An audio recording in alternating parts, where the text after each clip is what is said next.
히브리서 12장 11절로 13절의 말씀을 본문으로 연단 받읍시다, 이런 제목으로 같이 은혜를 나누기 원합니다. 때때로 우리 인생길에 코로나19와 같은 환난이나 재앙이 오므로 우리가 고생할 때가 있습니다. 이런 전체적으로 다 겪는 고생도 있지만 개인이 심히 고생하는 경우도 있고, 좀 비교해 볼 때 어떤 사람은 좀 편탄하게 사는데 어떤 분들은 참 고생을 많이 하는 분들이 있습니다. 하나님 아버지가 좋은 아버지인데 자녀된 우리를 왜 고생하게 하실까? 이렇게 질문할 수 있죠. 그런데 여러분, 우리가 환난을 당하거나 힘든 일을 당하거나 고생하거나 고난을 당할 때 하나님의 마음이 어떤 마음인가를 생각해 봐야지 됩니다. 예레미야 애가 3장 33절에 하나님의 본 마음을 말했습니다. 주께서 인생으로 고생하게 하시며 근심하게 하시면 본심이 아니시로다. 하나님의 본 마음은 우리가 고생하는 게 아니라는 거죠. 여러분도 저도 자식을 기릅니다. 자식이 잘못하거나 문제가 생기면 혼내고 때리는 집으로 나가라고까지 합니다. 그래서 그 자녀가 막 매를 맞아서 울고 그 다음에 반항하고 할 때는 부모의 마음이 얼마나 아픕니까? 그래서 자녀가 돌이킬 때까지 아주 냉정하게 대하지만 자녀 입장에서 볼 때는 아버지가 너무한다, 엄마 아빠가 나를 사람 이럴 수 있을까 할지 모르지만 부모의 본 마음은 그게 아니잖아요. 저하고 여러분이 자녀에 대해서 막 냉정하게 대하는 본 마음이 차가운 마음이 아니잖아요. 사랑이잖아요. 하나님의 마음도, 하나님의 본 마음도 사랑인데, 하나님은 그냥 사랑하시는 게 아니라 우리에게 하나님께서 뭘 원하십니까? 하나님의 본심, 우리가 연단받기를 원하십니다. 우리를 축복하려니까, 하나님이 쓰시려니까 하나님 나를 연단하기를 원하시는 겁니다. 내 자식한테 내가 가진 것을 물려주려니까 자식이 함부로 살지 않도록 연단하는 것과 똑같은 것이죠. 다니엘서 12장 10절에 이렇게 얘기했습니다. 많은 사람이 연단을 받아 스스로 정결하게 하며 희게 할 것이나 악한 사람은 악을 행하리니 악한 자는 아무것도 깨닫지 못하되 오직 죄 있는 자는 깨달으리라.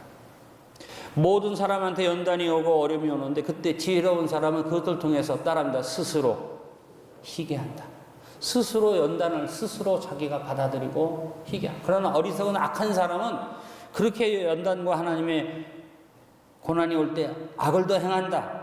그 악한 자는 깨닫지도 못하고 아무것도 얻지 못한다 그랬습니다. 코로나19가 모든 사람에게 왔습니다.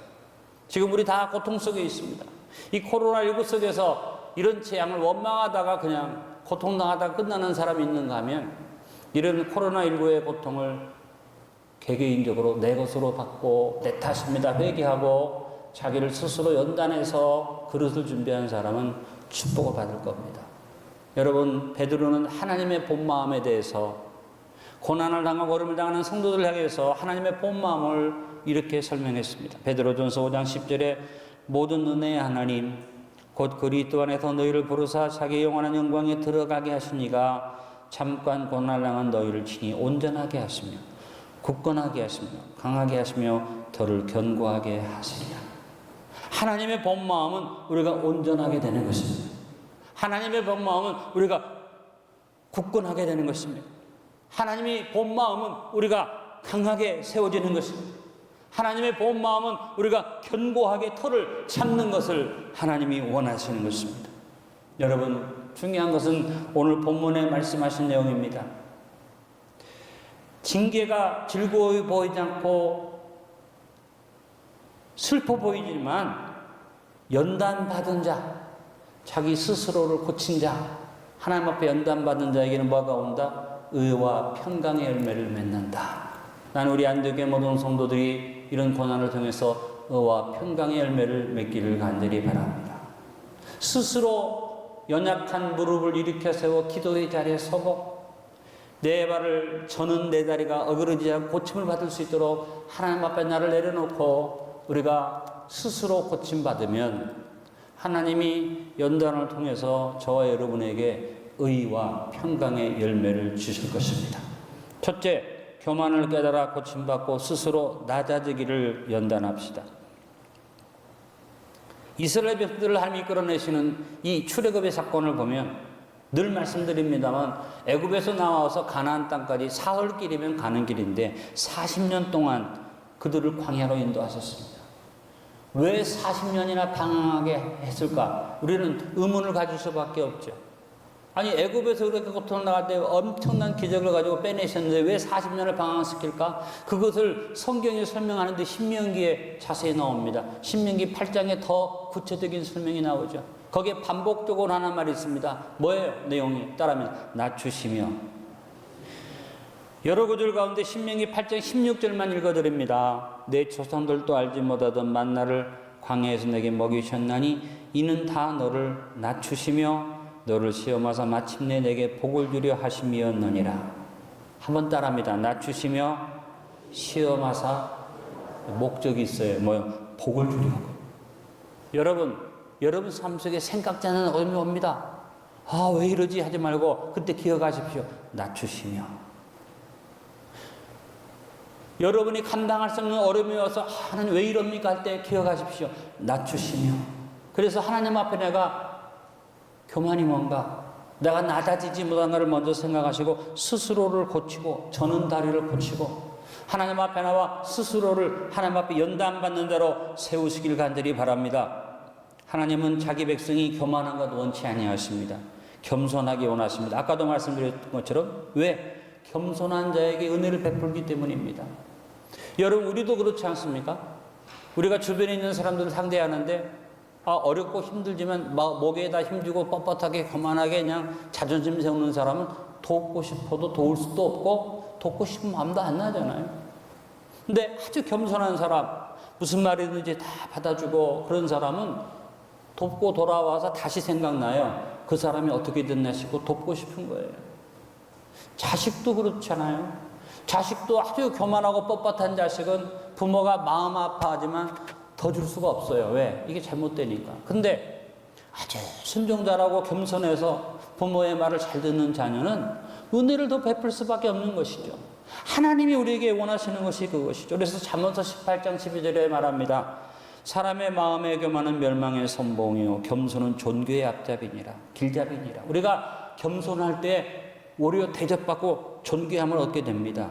우리가 하나님 앞에 겸손하면 어떤 하나님을 만납니까? 온유하신 하나님, 은혜로우신 하나님, 우리를 도우시는 하나님을 만납니다. 그런데 우리가 하나님 앞에 교만하면 어떤 하나님을 만납니까? 진노하시는 하나님, 낮추시기 위해서 그 백성을 치시는 하나님을 만날 수밖에 없는 것이죠. 여러분, 하나님 보시기에 교만이 뭐고 겸손이 뭘까요? 여러 가지가 있겠습니다만 한마디로 교만이 뭐냐? 하나님의 은혜를 잊어버리는 것이 교만입니다. 그래서 자기가 잘나서 그렇게 된 줄 압니다. 자기가 똑똑해서 그렇게 된 줄 압니다. 성경이 말한 것처럼 아무것도 되지 못했는데 지가 잘나서 된 줄로 생각하고 하나님 앞에 낮아지지 않고 교만하면 하나님이 기뻐하지 않습니다. 왜 우리가 지금 코로나19를 만났습니까? 온 세계 인류가 하나님의 은혜를 잊어버렸기 때문에요. 하나님의 도움의 손길을 잊어버렸기 때문에 지금도 이 고통 속에서도 하나님의 은혜를 구하는 자가 많지가 않잖아요. 겸손이 뭡니까? 겸손은 다 하나님의 은혜임을 알고 은혜를 기억하고 하나님께 감사하는 것이 겸손입니다. 고린도전서 15장 10절에 바울이 겸손한 고백을 합니다. 그러나 내가 나된 것은 하나님의 은혜로 된 것이니 내게 주신 그의 은혜가 헛되지 아니하여 내가 모든 사도보다 더 많이 수고하였으나 내가 한 것이 아니요 오직 나와 함께 하신 하나님의 은혜로라. 내가 오늘 여기 있게 된 것은 하나님의 은혜다. 그래서 하나님의 은혜를 알기 때문에 어떤 사람보다 내가 수고를 많이 했다. 그래서 교만해져서 내가 얼마나 많이 수고했는데라고 말하지 않고 그 수고조차도 내가 한 게 아니라 하나님의 은혜로다. 고백합니다. 다 하나님의 은혜로다. 여러분이 잘나서 여기 앉아있다고 착각하지 말고 하나님의 은혜를 알고 겸손해지시길 간절히 바랍니다. 힘들고 어렵고 고통스러운 일들이 겹쳐서 다가올 때가 있습니다. 아까 우리 하영종 목사님 말씀처럼 숨을 돌릴 길이 없이 인생의 고난이 온다 그러는데 그 속에서 하나님의 은혜를 깊이 감사할 수 있는 심령, 욥처럼 그 고난 속에서도 나를 감싸고 도시는 하나님, 모든 일을 조종하시는 하나님, 이 세상을 향하여 명령하시는 하나님, 그 하나님의 은혜를 생각하면서 엎드리는 사람, 그 사람은 하나님이 겸손하기 때문에 은혜를 베푸시고 축복을 주실 줄 믿습니다. 세 번째, 내 안에 탐욕을 깨달아 고침받고 스스로 경건한 자녀로 연단합시다. 여러분, 하나님은 우리가 하나님을 닮아가게 원하십니다. 여러분 자식을 놓고, 여러분 자식이 너무 똑똑하고 잘나고 참 모든 것이 좋은데 나를 하나도 안 닮고 여지 아저씨만 닮았으면 기분 좋아요? 그렇지 않아요? 내 자녀가 잘나고 똑똑한데 텔레비에 나오는 장동건이랑 똑같이 나랑 똑같지 않다면 그게 기분 좋겠어요? 내 자식을 보면서 너는 장동건 이뻐 미남입니까? 장동건입니까? 차인입니까? 요즘은 누가 최고 인기입니까? 잘 모르는데 아무리 못생기고 아무리 못났어도 나를 닮았다면 기분이 좋아요, 나빠요?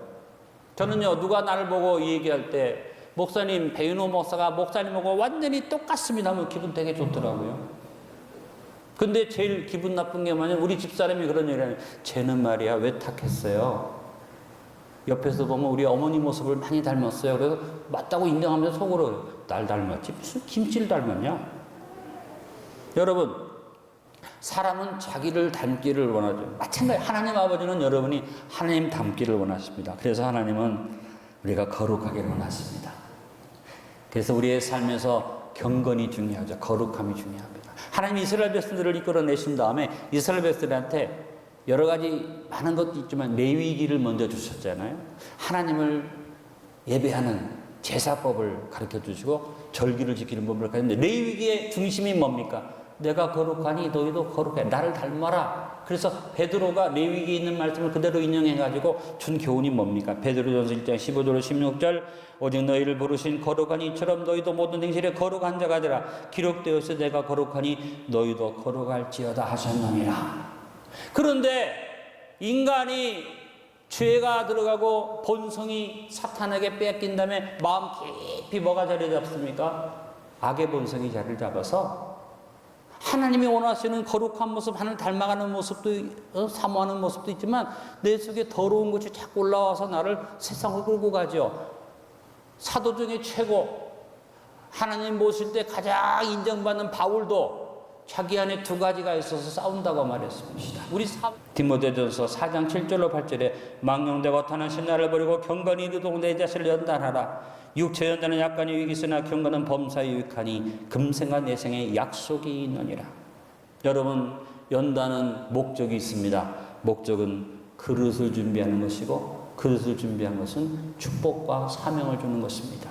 디모데후서 2장 20절로 21절에 큰 집에는 금그릇과 은그릇뿐 아니라 나무그릇과 질그릇도 있어 귀하게 쓰는 것도 있고 천하게 쓰는 것도 있나니 그러므로 누구든지 이런 것에서 자기를 깨끗하게 하면 귀히 쓰는 그릇이 되어 거룩하고 주인의 쓰심에 합당하며 모든 선한 일에 준비함이 되리라. 따라합니다. 준비함이 되리라. 여러분 하나님 앞에 그릇 준비해야 하는데 이제 여러분에게 필요한 그릇은 하나님 앞에 바로 서고 회개하고 믿음으로 서 있기 때문에 바로 중요한 것은 뭐냐면 깨끗한 그릇을 만드는 일이 중요합니다. 금그릇 은그릇은 뭐해요? 시장이면 뭐고 대통령이면 뭐 하겠어요? 그릇이 더러우니까 자살하는 일을 하잖아요. 우리가 주님 앞에 삶의 고난을 통해서 하나님 앞에 경건에 이르기를 생각하면서 내가 주님 앞에 경건치 못한 것이 뭐 있는가를 생각하고 하나님 앞에 나를 깨뜨려서 탐욕을 청산해버리고 바울 마음속에도 있었는데 나 같은 사람 마음속에 없겠는가 겸손하게 돌아보고 내 안에 정욕과 탐욕을 예수 그리스도의 이름으로 제거하고 여러분이 주님 앞에 스스로 연단받아서 의와 평강의 열매를 맺으시기를 바라고 스스로 저는 다리 고침 받게 되기를 바랍니다. 하나님이 천국에서 우리를 만나시고 부르시는데 저는 다리 그대로 쩔뚝거리면서 그래도 구원받았다가 들어오시면 하나님 마음 아프시니까 어떻게 해요? 천국 들어오기 전에 다리 고쳐서 멀쩡한 다리로 들어오라고 하나님이 우리를 연단하시는 줄로 압니다. 이렇게 잘못 해석하면 이단이 됩니다. 그러나 그런 비유를 들어서 내가 하나님 앞에 지금 이 땅에 있을 때 저는 다리 부러진 팔 고침받게 하여 주시고 의의 평강의 열매를 맺게 하여 주옵소서. 네 번째, 미련함을 깨달아 고침받고 스스로 하나님의 기류를 타는 날개를 얻기를 연단합시다. 여러분, 하나님께서 우리를 인도하시는데 하나님 우리를 지켜주신다. 뭘로? 날개로. 그래서 하나님이 지키시는 은혜, 구원하시는 은혜를 성경이 계속 날개로, 주로 시편에서 날개 얘기를 많이 했는데요. 근데 나중에는 하나님이 저와 여러분을 연단하시는 것은 하나님이 날개를 덮어만 주는 게 아니라 우리한테 날개를 달아주기를 원하십니다. 나는 이번에 우리 안디옥 교회 성도들이 하나님이 주시는 날개로 덮는 은혜도 누리지만 여러분 양쪽에 날개가 달리기를 축원합니다. 그래서 훨훨 날아가는 신앙 될 수 있기를 간절히 바랍니다. 시편 17편 8절에 보니까 나를 눈동자같이 지키시고 주의 날개 그늘 아래 감추신다고 했습니다. 하나님이 그 날개로 감춰주시는 거죠. 구원받은 하나님의 백성에게 하나님이 인자하심으로 구원의 날개 그늘을 주신다고 시편 36편 7절에 말합니다. 하나님이여 주의 인자하심이 어찌 이리 보배로우신지요 사람들이 주의 날개 그늘 아래 피안합니다 했습니다. 때로는 재앙이 옵니다. 코로나19 같은 재앙이 오는데 그 재앙을 아래 하나님은 우리에게 구원의 날개가 되신다고 시편 57편 1절에 말합니다. 하나님이여 내게 은혜를 베푸소서 내게 은혜를 베푸소서 내 영혼이 죽기로 피하되 주의 날개 그늘 아래에서 이 재앙들이 지나게까지 피하리이다. 여러분 코로나19가 지날 때까지 하나님이 날개 그늘 아래 여러분을 지키실 줄로 믿습니다. 또한 하나님은 이런 재앙이나 어려움에 잠시의 날개만 아니라 영원한 날개시라. 시편 61편 4절에 내가 영원히 주의 장막에 머물며 내가 주의 날개 아래로 피하리이다 라고 영원한 보장을 노래했습니다. 이런 재앙이나 이런 것도 아니라 직접적인 원수가 공격할 때가 있습니다. 얼마나 무서운 공격을 마귀가 하는지 모릅니다. 그럴 때 하나님은 날개가 되고 우리의 방패가 되신다고 시편 91편 4절에 말합니다. 그가 너를 그의 깃으로 덮으시리니 내가 그의 날개 아래 피하리로다. 그의 진실함은 방패와 손방패가 되신다 그랬어요. 하나님께서 우리를 이렇게 지키실 뿐 아니라 하나님께서 우리를 보호해서 하나님의 날개로 우리를 옮기신다는 고백도 있습니다. 이사야서 31장 5절에 새가 날개치며 그 새끼를 보호함같이 나 만군의 여호와가 예루살렘을 보호할 것이라. 그것을 호위하며 건지며 뛰어넘어 구원하리라. 하나님이 우리를 이렇게 사랑하셔서 주님의 날개로 함께 하신다는 거죠. 하나님께서 이스라엘 백성들을 40년 광야를 인도하셨는데 하나님이 그 광야의 긴 여정을 오히려 날개로 업어서 옮겼다는 표현을 하십니다. 출애굽 19장 4절에 내가 애굽 사람이 어떻게 행하였음과 내가 어떻게 독수리 날개로 너희를 업어 내게로 인도하였으면 너희가 보았느니라. 하나님이 펼치는 독수리의 날개 때문에 애굽에서 나올 수 있었고 독수리의 날개를 얻었기 때문에 광야 40년을 해 없이 발이 부르지 않고 의복해하지 않고 지나갔다고 하는 말씀하십니다. 요셉과 여러 족장들의 삶을 보니까 하나님의 날개로 그들을 덮으신 것을 봅니다. 그런데 여러분 아까도 말한 것처럼 하나님은 우리가 구원의 날개로 덮임받고 업힘받기만 원하는 게 아니라 우리에게 날개를 달아주기 원하십니다. 할렐루야. 그래서 우리를 독수리 새끼가 훈련시키는 것처럼 우리를 훈련시키시기 원합니다. 코로나19가 그 훈련인 줄로 믿으십시오.